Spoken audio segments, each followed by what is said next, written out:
Science fiction authors and comic book creators care about the impact of their work. Yes, even those twisted people doing those nasty adult comics.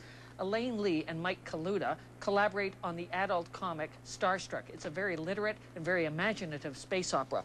Elaine, it's Commander Rick. How do you handle violence in Starstruck? A lot of times it's real goofy violence, and it's violence to make a point. It's like the war between the Amazons and the Dromo rustlers. When we were doing the graphic novel, Jim Shooter brought us in and said, well, why are these Amazons killing these guys? You don't make it clear. It's senseless violence, and we can't have senseless violence in comics. And I went, well, as opposed to what? Sensible violence? So we thought about what we would do, and I put a song in there. Oh, the drums were bad, the drums were bad, the drums were bad, the drums were bad, the drums were bad, the drums were bad, and so we had to kill them. So, which is, I figure, is what war and all of that's about anyway, you know?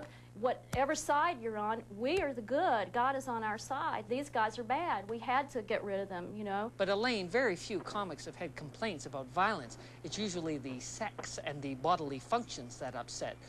You and Charles Vess set off one of the biggest controversies in comics with that story in Sabre. What was it, Morgan Tales? Well, those stories started out as little short vignettes, little sort of fairy tale stories that I wrote for my friend Charles Vess. And they weren't even meant to be comic book scripts. They were just fun things for my friend, you know. And he got a call from Eclipse that they wanted a story, a backup story in Sabre. Would he do one? And he called me saying, I'd like to use these stories or these little vignettes that you've written.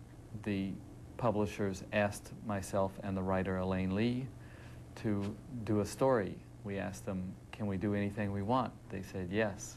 There are a lot of sort of boy initiation stories in fairy tales and in comic sort of things. And I wanted to do a girl one. We have a story about a young witch, and it's built on the traditions of Wicca and worship of the Earth Mother, and if you're going to become a witch, then you have to give of yourself to the earth, and the little girl being right at puberty has her period. I believe this was the first time in comics that this was done. We talked to the people at Eclipse, and we said, look, if this is going to be a problem, we can change the story. We don't have to have that in there. And they said, no, no, no, no, that's what the story is. It'll be fine. Go ahead and do it.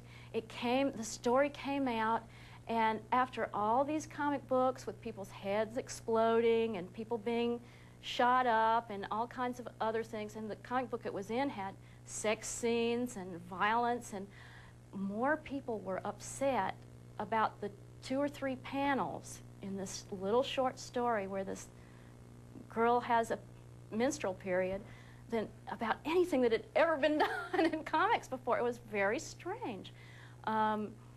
I didn't really understand it because it seemed to me if an 11-year-old can get one, why can't an 11-year-old read about one? The first story in this magazine has people being raped and shot and killed and murdered, and that was okay. But this little girl having a natural act was really awful, and we quickly no longer had a venue to do our story in.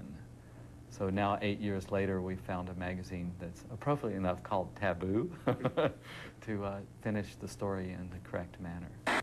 This is a thoroughly disgusting, deeply impressive magazine, edited and published by Steve Bissett. And there are things in here that will unsettle you, and that's what art should do. Art should knock you in the head.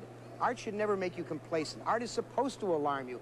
That's why all the televangelists want it censored, because it makes people think. It makes them say, wait a minute, things may not be the way we were told, and they want to re-examine. True artists break apart the social structure daily. They recreate the dream time. They hold the mirror up to reality, and they turn it slightly to give us a new view of ourselves. Only in this way are we enriched. Only in this way do we learn the lessons of the past and have some hope for controlling our destiny for the future. You can't live in a vacuum. Believe me, I know. You got to hear other ideas, otherwise you won't know when you're wrong, and we are all wrong once in a while, right? But as far as I'm concerned, censorship is not about language or sex or violence. That's a smokescreen. Real censorship is about ideas. I worry about a backlash once in a while. I worry that somebody's going to tap us on the shoulder at some point and say, you know, that another Dr. Wortham is going to come along. And we have to watch out for that.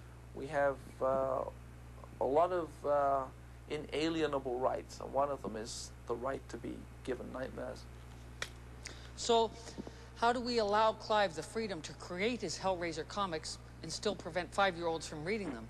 Well, maybe the same way we prevent 5-year-olds from seeing the Hellraiser movie with ratings. Now, I know a lot of comic book people are going to burn me in effigy for saying this, but, I mean, you go out buy a toy, and it has labels, you know, ages 1.5 to 3, recommended ages 3 to 6, or fun for ages 8 to 80. And food has labels on it. If we're worried about what's going in here, shouldn't we be worried about what's going in up here? One good thing about the censorship debate is that we're allowed to debate. We're free to express our ideas about censorship without any fear of interrupt. Oh, shoot, they're jamming me. They're on to me. Listen, I don't have long now. If we're going to stop the censors and the book burners, we've got to start writing letters. We've got to keep talking. Write letters. In fact, you can write a letter to me. This is the address of my friends on the ground. Write them, they can fax it up to me, or you can fax me directly now. I made a fax machine out of an old typewriter and the starter off my car. So long, prisoners of gravity, I'm losing you. Keep watching the skies. If you can't get out of the house, watch the ceiling.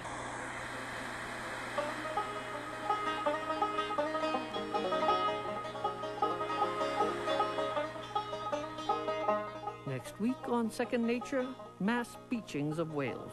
Is it a problem for the Ministry of Fisheries, the Ministry of the Environment, or the Department of Immigration? Plus, consumers claim their cars are rusting. Detroit says they are just biodegradable.